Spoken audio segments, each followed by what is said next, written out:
You said, I'm going to quote you here, that I would gate crash an Indian wedding whenever I get a chance. Why did you say that? I would do that too, but I want to know your take. There'll be so many Chamiyas in that wedding. So it's good to go in there. If you're not invited, just invite yourself. When you first came to India to play for the first time and you saw this fever, what was your first reaction? Before coming, I used to watch on TV whenever West Indies come down here to play. And I used to see the cricket craziness going on, and I used to see it from the TV.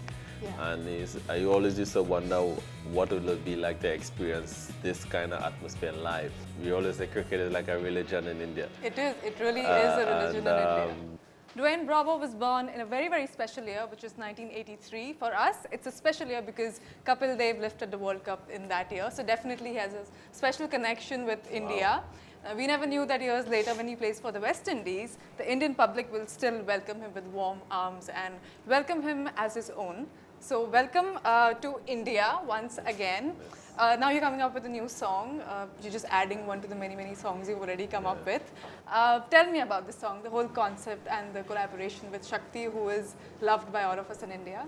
Yeah, she definitely loved by everyone, and also I'm now become her biggest fan. I also love her as well, and it was great to work with her on this project. And the other singer, Remy, is the one who pitched the song to me. That was the first time I heard the song, and I was like, wow, I would love to be a part of this track. And she went back to Gaurav and the entire team who had this entire project, done this project, and said, okay, DJ Bravo is interested in being a part of it. And they gave me the green light, and I was very happy that they gave me the opportunity to be a part of this project. And our plan is to have the entire country doing the Chamiya step. Yeah. And why is it called Chamiya? I was just wondering because every song has a story. What's the story behind this word? I honestly don't know the real story. They will have to explain to you. But when I heard the song Chamiya and the beat that behind the song, my first intention was to change Chamiya to champion. That's one of the best songs you've ever come up with. I had no idea the meaning of Chamiya, so I was like, the song was like, dance like a Chamiya, dance like a Chamiya. So I was like, why don't you change that and say, dance like a champion, dance like, and then it was like, oh no. And I got to understand, and then I was like, okay, yeah, let's keep it that way.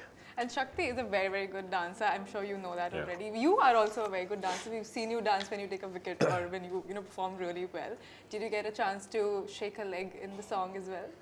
Yeah, we dance together. We have, like I said, the song have its own dance. It have a signature step to it, and being able to be on set with her and dancing with her is cool. It's good. But I would love to get the opportunity to dance with her again. Sometime I'll be back in India again, and all of us will be dancing to the song.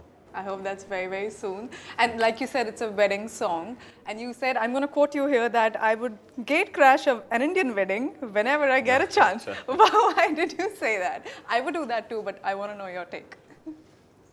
There'll be so many Chamiyas in that wedding. So it's good to go in there. If you're not invited, just invite yourself. But are West Indian weddings the same as Indian weddings? Because in India, we have it's a big, celebration. It's big, hundreds of thousands of people. Is it the same over there? If you have the money, you can do it. But if someone can't afford it, then it's, it don't make no sense. But, a lot of Indian weddings are very lavish and big. Very. They go on for days. Yeah. So for me, Christian, we married one day, party one night, and that's it, finish. But it's really not about the money in India. No matter how much money you have, we just really like to exaggerate our weddings, and that's just how it is. Having played an incredible amount of cricket in India, it loves cricket. It celebrates the sport, and it also loves the cricketers. When you first came to India to play for the first time and you saw this fever, what was your first reaction? Before coming, I used to watch on TV whenever West Indies come down here to play. And I used to see the cricket craziness going on, and I used to see it from the TV. And I always used to wonder what it would be like to experience this kind of atmosphere live, So when I came here the first time to play was in 2006. and a Champions Trophy. And, you know, that is when I get to fully experience playing cricket in front of thousands of like 40, 50,000 people in every game. And I was like, wow, this is really like a dream come true. You know, as a kid growing up, you see it on TV and now you're actually there playing in these particular stadiums. You know, stadiums that you hear on TV that in the Eden Gardens that hold 100,000 people. And so, yeah, it's like a dream come true. And, you know, like I said, cricket, we always say cricket is like a religion in India. It is. It really is a religion in India. You know, for me, being an international player, come here and also receive the kind of love that I receive here in India, not only in certain cities, but throughout the country, I get a lot of love and respect. So my fan base spread all over India. And even Indians who live in Australia or in the US or UK, whenever they see me in a restaurant or in a mall or anything like that, they still embrace me with love, and that means a lot to me. That's how Indians are, I think. They're the best very people warm. on earth. Oh, that's very sweet. But who are your favorite Indian cricketers of all time? Not necessarily who are playing right now, but of all time. Of all time? Yeah. It's impossible to pick one because, you can take multiple names. You know, growing up, you always say, Lara is my childhood hero. And apart from Brown, you always say Lara, Tenduka, Lara. Both names can't mention without each other. And I remember playing IPL for the first time. I get by the Mumbai Indians. And at that moment when I heard I was going to play with Mumbai and Sachin Tendulkar is a captain, I was like, this cannot be real. like wow, you know. I've been captained by Brian Lara for my national team, and now going to be captained by Sachin Tendulkar for my franchise team is like living your best life in both worlds, you know. And getting to play with Sachin and being in the same dressing room with him, just admiring him from a distance and watching the way how he go about himself. So, like I said, he will always be special for me. And then when I move on to Chennai, obviously MS, the bond that we developed over the years playing for CSK. It's more like connection between like really brothers. Like both of us really share that bond amongst each other. And the likes of Reina, Jadeja, you know, we all share that good professional respect for each other. This is a myth, you know. A lot of people say that it's very, very competitive, but when you actually meet sportsmen, you realize no, the camaraderie is actually very chill.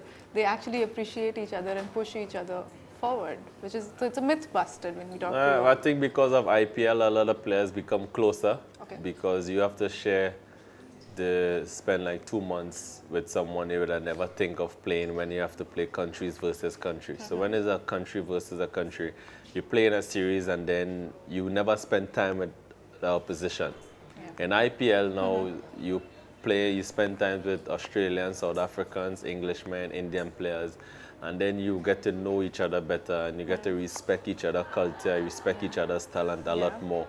And that mutual respect spread, and that's why you develop a lot more friendships now. So that's why you see now players are so friendly while they play against each other. The competitiveness is still there, but off the field, that level of respect will always be there because you get to know a player to a different level. Right. I also wanted to ask you about what happened in the finals of the recent World Cup where New Zealand and England were facing each other and they won by 0 runs. A lot of cricketers tweeted that some rules should be changed by the ICC. What's your take on that? That's not my duty to say what ICC should do or what they shouldn't do. You know, for the English fans, they will be okay with the rules. For the New Zealand fans, they will not be okay. So it depends on what side you're sitting on, what side of the fence you're on. But for me, at the end of the day, you know, I don't really comment on these things. Okay, fair enough. So, And before we leave, there's one thing which I really want to talk to you about, your cause, period poverty. I think the reason Indians connect to you so well is not just because you're a great sportsman, also because you do so much for the society, which just makes you a man of substance. Talk to us about this cause of yours and what drove you towards taking it up. Yeah, it's no secret now. The machine is there in Trinidad, and you know, I always wanted to do something for my people, apart from, as you say, playing cricket and singing and all of these things. You know, I have a young daughter, and you know, period poverty is everywhere around the world, not only in Trinidad, not only in India, but it's all over. And if you can do something to save maybe one child life or make that one individual life better for their family, for themselves, at least you do something. And you know, there's so much more that I would love to do, but everything happens step by step. And now that I have this machine in Trinidad, the next step is to try and get another one, and then get it throughout the Caribbean, get some in India as well, and spread it throughout as much as possible, and you know, and see how much young teenage girls we can help and save and make their lives a little better. That is beautiful. I'm glad that people are taking up these causes and making a difference in the society. When we come back to your singing, I had to ask you, it takes courage to do something which is so different from your profession. You're a sportsman. Nobody would actually, at least in India, imagine a cricketer to take up singing. I mean, we can imagine a West Indian because I think singing is in your culture and you guys really celebrate life that way. But did it take courage to really do that? Did you ever think that, oh, what are the other people going to say? I'm going to release a song, dance on the stage? Actually, it's worse in the Caribbean. Actually, really? Yeah. Because in the Caribbean, like, the kind of love that I get and the things that I receive over here in India, where music is concerned, I don't get that in the Caribbean. I won't get that in Trinidad. Oh, I'm surprised. Yeah, so the people in India appreciate me and accept me for who I am. They love you. And for doing something different, and you know, not because you are a cricketer, you can't sing or you can't do music or you can't act or you can't run. Like, if you're passionate about something, you should follow your dreams and follow your heart and just do what you feel to do. As long as you're doing something good, positive, that other people can look up to you and try to idolize you, you know, then do it.